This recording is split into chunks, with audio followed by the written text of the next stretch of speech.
Madam ඉස්සරහට ගිහින් බැලුවේ මෝඩ තරිඳු ලස්සනද? මීට පිටිපස්සට වී කොන්ෆියුස් වී බලන් හිටපු මම. හොඳයි. මෝඩ තරිඳු බලන්න හොඳයි. හොඳ ෆිල්ම් එකක්. මේකප් කරද්දී. හොඳයි. හරි. ඔය ටික තමයි තියෙන්නේ. ඇකඩමික් දේවල් ලොකුට නෑ. මොන හරි තව අහන්න දෙයක් තියෙනවද? නෑ. හරි. ඔන්න.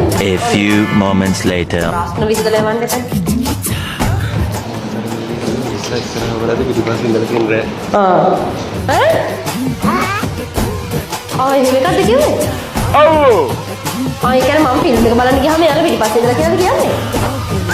මට ඒක ට්‍රැක් එකට වැටුන්නේ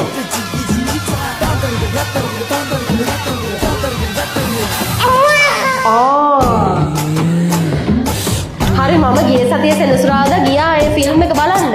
එතකොට ඔයා පිටිපස්සේ කාත් එක්කද එච්චර රෑ හිටියේ? මම මෝඩ තරින්ද බැලුවේ මගේ මහත්තයත් එක්ක. ඒක හරි සාධාරණයි.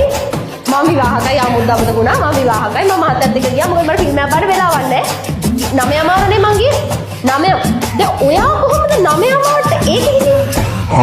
මට ඒක ප්‍රශ්නයක් තියෙනවා. ඕන කරා ප්‍රශ්න. යකෝ කම්පියුටර් එක බලන් ඉන්නේ ළඟට වෙලා කතා කරන්න බෑ. මුන් යකෝ. BBC පුවත් සේරේනවා. ආච්චිට හාල් කරා.